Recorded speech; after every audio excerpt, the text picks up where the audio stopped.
The following is a sponsored program paid for by First Alliance Credit Union. Welcome to Good Money Moves, featuring Jenna Taubel from First Alliance Credit Union and Andy Brownell. Here's Andy Brownell on Rochester's News Talk, 1340 KROC AM and 96.9 FM. Welcome to Good Money Moves. I'm Andy Brownell with Jenna Taubel, AVP of Marketing with First Alliance Credit Union. Hi, Jenna. Hello. So how you doing? I'm doing wonderful. And yourself, Andy? I'm doing great as well, thanks. Last week, we had our chat with Jerome and Grace from United Way about the Alice report. If you didn't listen, Yes. I urge you to go back and listen. It's eye-opening, to say the very least. So what are we going to explore this week on Good Money Moves? Yeah. So have you ever heard of the terms ghost credit and zombie debt? I have, but to be honest, I don't really know what they refer to. Yeah. Yeah, I know. It sounds like something you maybe only would deal with on like Halloween, which is right around the corner, of course. But these are real terms that I think people need to be aware of because they can actually come and sneak up on you and impact your life. So we're going to sink our teeth into both of these topics today. Okay. Spooky topics. Yes. Ghost credit and zombie debt. Okay, I guess start with ghost credit. What is it? Yeah. So ghost credit is for when you don't have enough credit activity to generate a credit score. So this typically happens with like younger adults who maybe are, or those who maybe prefer cash transactions over any like credit card or anything like that. It can also impact people who just haven't used credit in a long time, and then all of a sudden need to access it. So I think it's important to differentiate, though, that ghost credit is not the same as bad credit. Okay. Instead, it's like you don't exist in the credit world because you don't have enough credit history. Well, that can't be good. No, yeah. And for some people, they might even be thinking, well, it seems kind of harmless, right? What's the big deal if I don't use credit? I'm managing my money without it, or, whatever the circumstance may be. But it can become a big problem when you need to then apply for a loan or open a credit card, or in some cases, even rent an apartment. And then you don't have this credit score, this credit history that people are looking for, which just means that lenders just don't know if you're a reliable person to lend money to because they don't have a credit report to look at. So they may flat out just deny your application, or you could end up with a very high interest rate to then offset that risk that the lender is taking on by extending you credit. So one of I would say the more frustrating parts about ghost credit is that people who prefer using cash, they feel almost punished for being financially responsible by this, which is a little fair, right? I would feel that way too. And they might think, well, why should I need credit if I'm paying for everything up front? But, the reality is that our financial system, for better or worse, relies heavily on credit scores to be able to access money.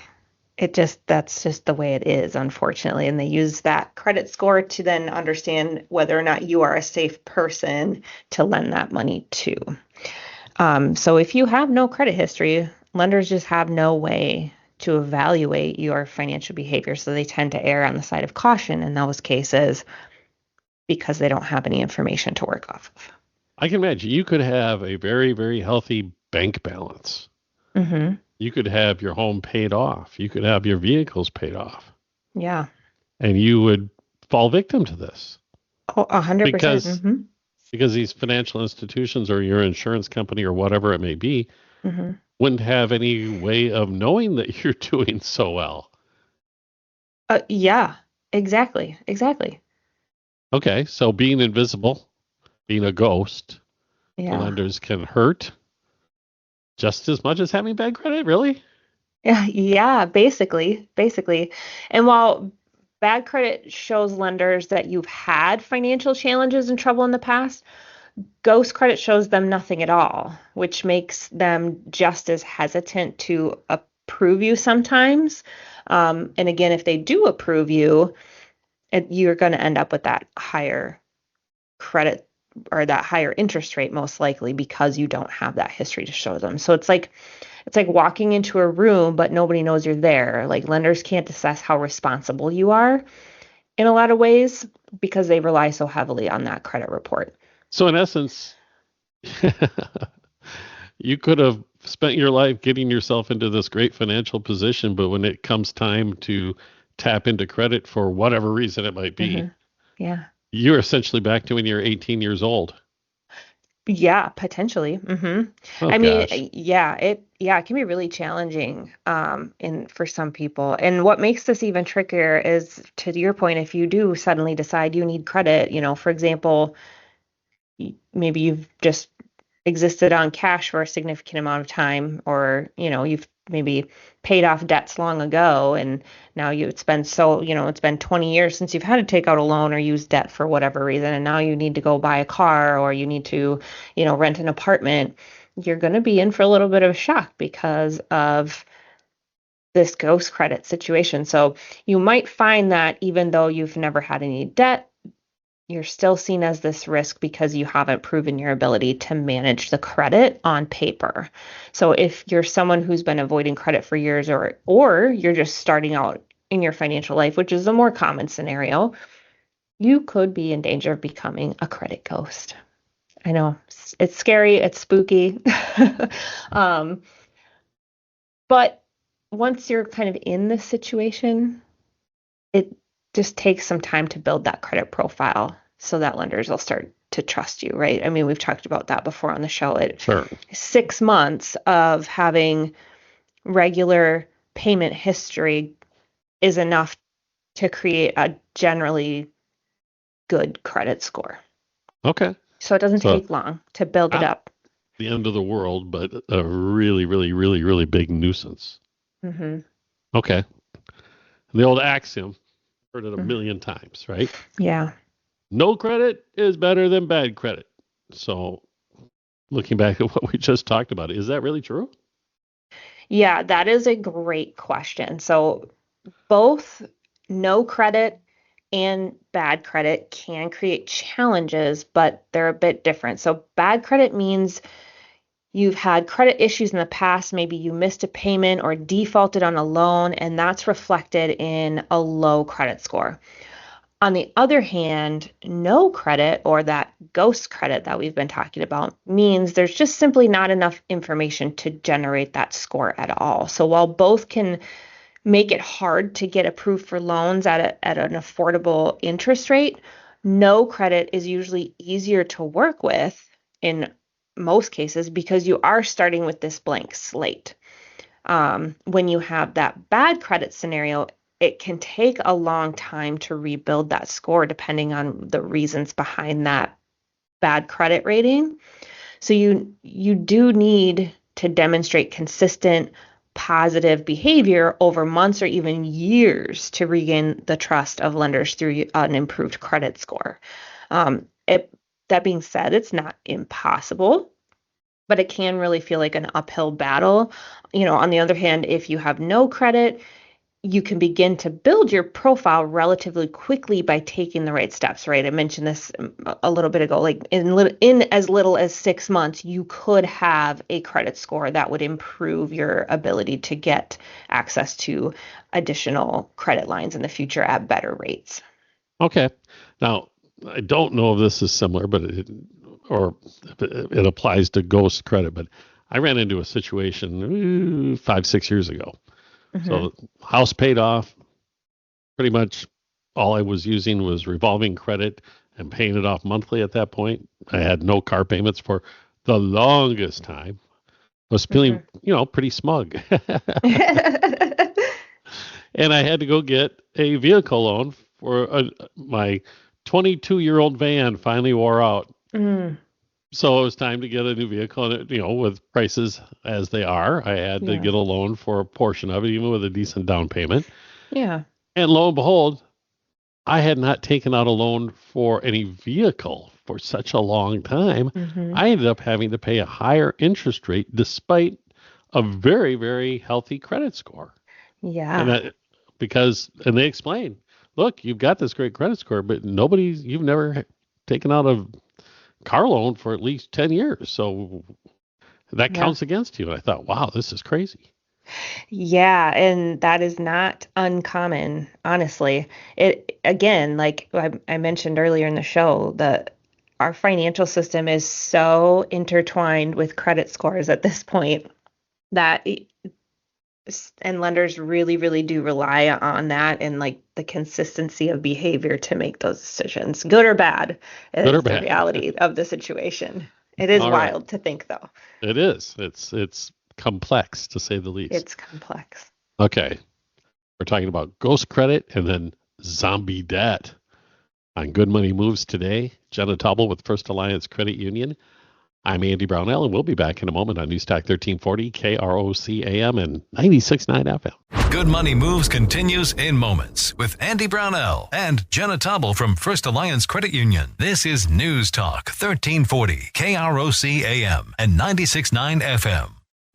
We're talking Good Money Moves with Andy Brownell and Jenna Taubel from First Alliance Credit Union on Rochester's News Talk 1340, KROC AM, and 96.9 FM. It's Good Money Moves. I'm Andy Brownell, Jenna Taubel with First Alliance Credit Union with us, of course. And with Halloween right here, right now almost, our topics are ghost credit and zombie debt. Ghost credit, bad enough, but zombie debt, I'll tell you what, that sounds really terrifying. Doesn't it, though? Doesn't it? Well, okay, so I guess let's talk about zombie debt. Yes. Yeah, it does sound like something out of a horror movie. And zombie debt is a real financial problem, though. I didn't just make this up.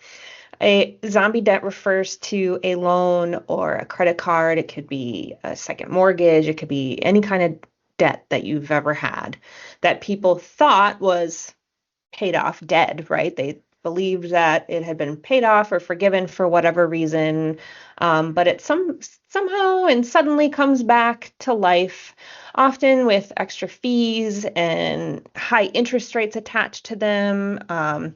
It's not a great scenario. It's definitely not a surprise that you want to have showing up in your mailbox. Sounds like a nightmare to me. Yeah. Okay. How does this happen? Yeah, so these types of debts are usually debts that have been, maybe sold to debt collectors for like pennies on the dollar, or maybe they were supposed to be forgiven in a bankruptcy or, a foreclosure, and, anything like that. And the debt collectors then are buying up these old debts from they get passed around like crazy. It's kind of wild how that whole financial component works, but that's a whole nother show.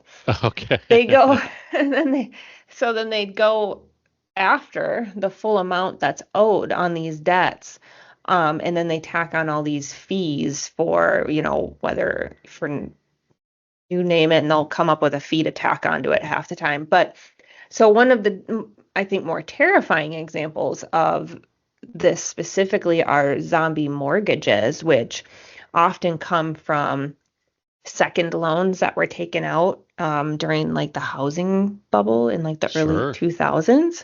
And then when the housing market crashed in 2008, a lot of families were hit really hard, and some second mortgages were, forgotten, for lack of a better word, during like foreclosure processes or bankruptcy proceedings. They just got lost? There's more to it than that, but that's the best way to explain it. Okay. They just, like things. Once again, it's complicated. Yeah, it's complicated. But so homeowners are, believing that these second mortgages had been dissolved and wiped out, but then years later, they receive a notice from like debt collectors demanding payment.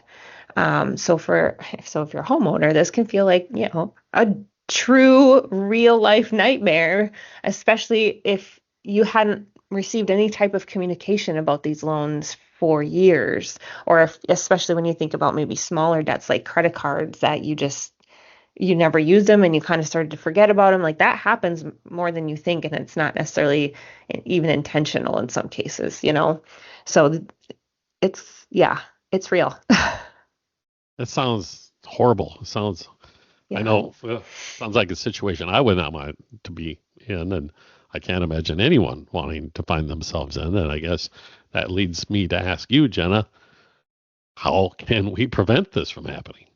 Yeah. It's tough because those zombie debts do truly sneak up on you. However, I think it's important to stay on top of all of your financial documents and be very aware of, um, even if you think or you've believe that something was, written off in a foreclosure or a bankruptcy, or there's been some kind of loan modification to it in the past, it's worth checking to see if any of those old loans, mortgages, credit cards are still lingering out there, and they will typically still show up on your credit report. That was going to be my And you can question. see, if they're showing as active or paid off. And there's flags within your credit report to show if something was part of a bankruptcy, or what there's notation in there for creditors to see that, and you can see that too. So I think the best defense is really be proactive in your own financial life and try to catch any issues before they grow into some of these bigger, more looming problems. And don't just bury your head in the sand if things aren't going well, because it's really easy to get overwhelmed, especially if you're on a path where you are maybe headed towards bankruptcy, to start losing track of all the components that have to go into that. Again, bankruptcy is also a very complicated process. It's So been a common theme in our discussions, especially when it comes to finances, yeah, that don't bury your head in the sand part, because I think, psychologically, that could be a very understood reaction. yeah, Oh it my is. gosh, oh my gosh, if I just shut the closet door and hide for a little while, it'll go away. Yeah, and especially if you don't have anyone to turn to and ask questions of, or give you any guidance when things are going not well, it can get out of control really fast. So what should someone do if they actually find themselves facing this situation? Zombie debt. Yeah. Well, first, don't panic. I know easier said than done, but you do need to verify that the debt is legitimate, right? There are the flip side of this, to make it even scarier, there are people who will try to scam you using things like zombie debt to get you to give them money. So just make sure to ask for all the original paperwork and review it very carefully. Sometimes these debts aren't even legally enforceable, especially if the debt collector didn't follow proper procedures for taking on that debt or for contacting you. Or if it's been a certain time frame, there's rules that they have to follow. And it's important then also to gather as much information as you can before making any payment on it to, verify its legitimacy. Oh, say, so, okay, so one of these debt collecting outfits contacts you Hmm. in this scenario of zombie debt, something you thought long forgotten. Hmm. Do you have to do this in writing, or can, when they call you or whatever it may be, go, hey, you need to send me the original paperwork. Hmm. I don't believe you. Yeah, you can do that. Yeah. And they're required to produce it. Yes. And I imagine if they don't produce it, then they can't collect. Correct. And that would be a huge red flag that maybe this isn't even legitimate. Okay. All right. We're talking about zombie debt. Not a pleasant topic today on Good Money Moves. Jenna Taubel is here with First Alliance Credit Union. We will be back on News Talk 1340, KROC AM and 96.9 FM. Good Money Moves continues in moments with Andy Brownell and Jenna Taubel from First Alliance Credit Union. This is News Talk 1340, KROC AM and 96.9 FM.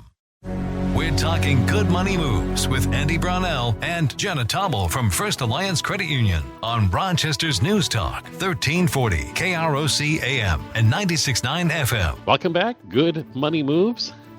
I know it's sounding cheerful, but the topic is not so cheerful. Zombie debt.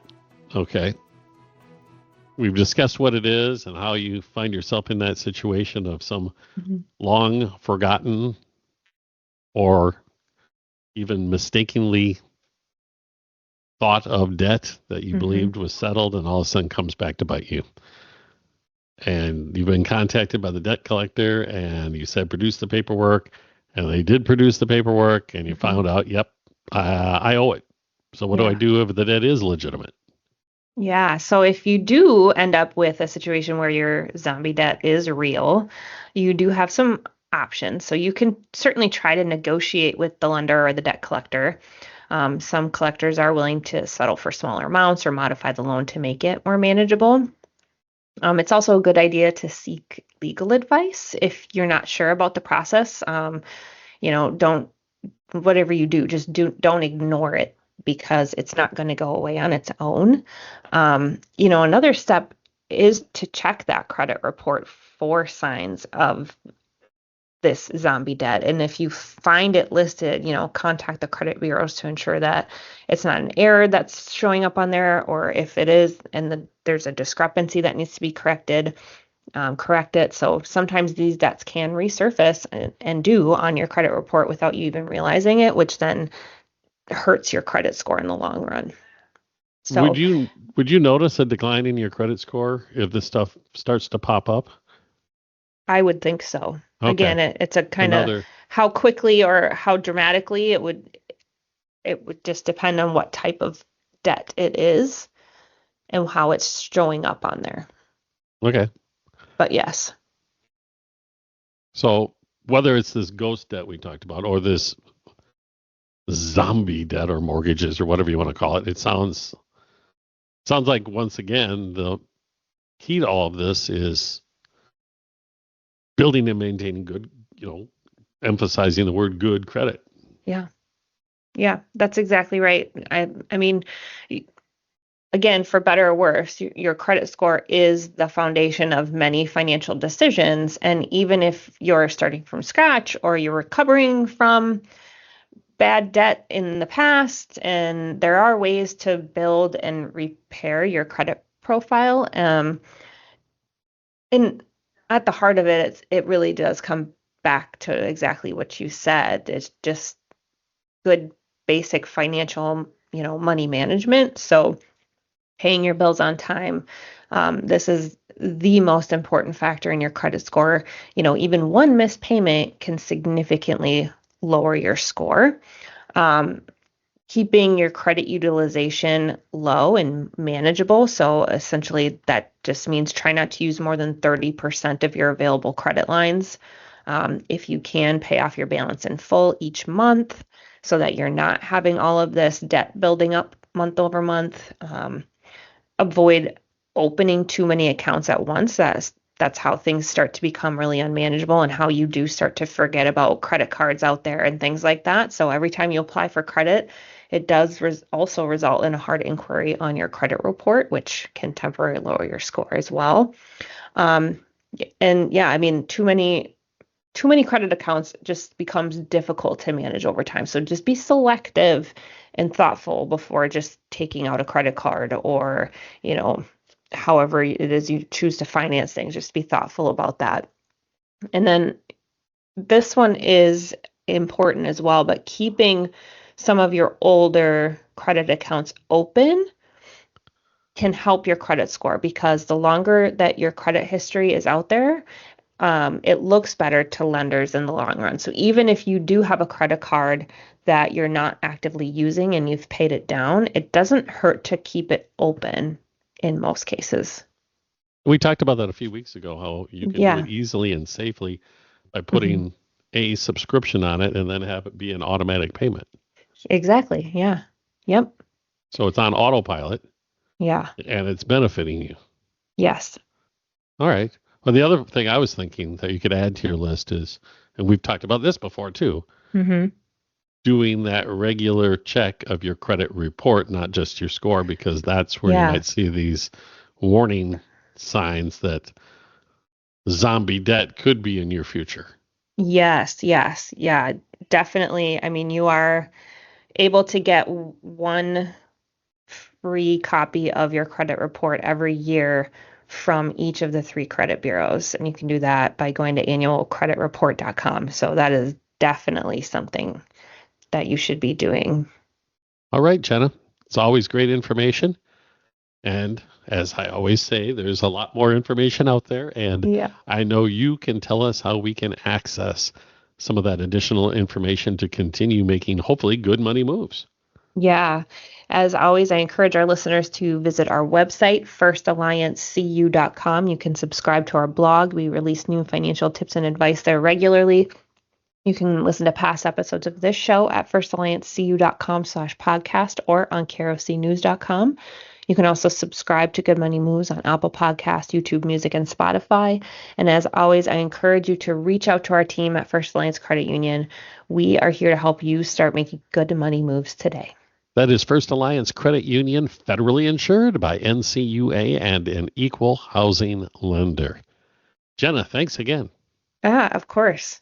I look forward to next week when we can chat some more about good money moves. Absolutely.